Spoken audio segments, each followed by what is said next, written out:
উত্তর সিকিমে ফের প্রকৃতির রুদ্ররূপ। লাগাতার ভারী বৃষ্টির জেরে একাধিক জায়গায় ধস নেমে কার্যত বিপর্যস্ত হয়ে পড়েছে পাহাড়ি জনজীবন।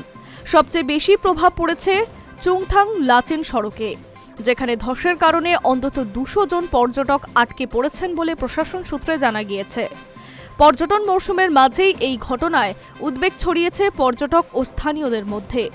মঙ্গলবার গভীর রাতে চুংথাং থেকে লাচেনের রাস্তায় হঠাৎ করেই বড়সড় ধস নামে, ফলে লাচেনের দিকে রওনা দেওয়া বহু পর্যটক মাঝপথে আটকে পড়ে।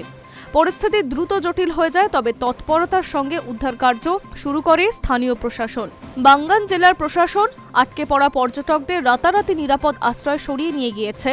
বর্তমানে ওই পর্যটকদের ইন্দো তিব্বত বর্ডার পুলিশ ক্যাম্পেন এবং একটি গুরুদ্বারে রাখা হয়েছে।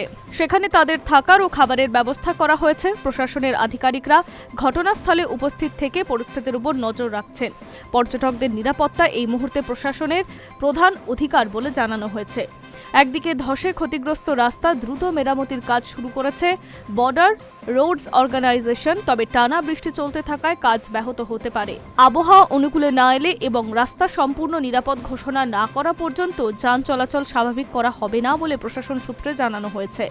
ধসের জেরে অনেক পর্যটকই তাদের পরিকল্পনা বাতিল করতে বাধ্য হয়েছে। অনেকেই ইতিমধ্যে গ্যাংটকে ফিরে গিয়েছেন। অন্যদিকে লাচুং রুটে মঙ্গলবার রাতে ধস নামলেও দ্রুততার সঙ্গে রাস্তা পরিষ্কার করা সম্ভব হয়েছে। তবু নিরাপত্তার কথা মাথায় রেখে সেখানকার পর্যটকদের বুধবার সকালে গ্যাংটকে ফিরিয়ে আনা হয়েছে। প্রশাসনের পক্ষ থেকে জানানো হয়েছে, যারা এখন উত্তর সিকিমের দিকে যাওয়ার পরিকল্পনা করছেন তারা বিকল্প রুট ব্যবহার করে পরামর্শ নিন। তবে একাধিক জায়গায় যানজটের সমস্যা তৈরি হচ্ছে, ফলে যাতায়াত ব্যবস্থা এখনও স্বাভাবিক হয়নি। উল্লেখযোগ্য, লাচেন রুটটি সম্প্রতি গত 9 মার্চ আবার চালু করা হয়েছিল। 2023 সালের ভয়াবহ মেঘভাঙা বৃষ্টি এই রাস্তাটি মারাত্মকভাবে ক্ষতিগ্রস্ত হয়েছিল।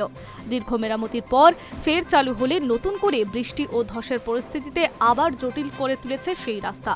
এর মধ্যেই পরিস্থিতি আবারও কঠিন করে তুলেছে তুষারপাত। উত্তর সিকিমের জনপ্রিয় পর্যটন কেন্দ্র ছাঙ্গু লেক ও নাথুলা এলাকায় গত কয়েকদিন ধরে ভারী তুষারপাত হচ্ছে। নিরাপত্তার কারণে ওই দুটি পর্যটন স্থল আপাতত বন্ধ রাখা হয়েছে, ফলে পর্যটকদের যাতায়াতে আরও সমস্যা তৈরি হচ্ছে। সব মিলিয়ে পর্যটন মৌসুমের মাঝেই প্রাকৃতিক দুর্যোগে বিপাকে পড়েছে উত্তর সিকিম। প্রশাসন জানিয়েছে, আবহাওয়ার উন্নতি এবং দ্রুত রাস্তায় মেরামতি এখন একমাত্র ভরসা। পরিস্থিতির ওপরে কড়া নজর রাখা হচ্ছে, যাতে দ্রুত স্বাভাবিক অবস্থায় ফেরা যায় এবং আটকে পড়া পর্যটকদের নিরাপদে ফেরানো সম্ভব হয়। Hi News network.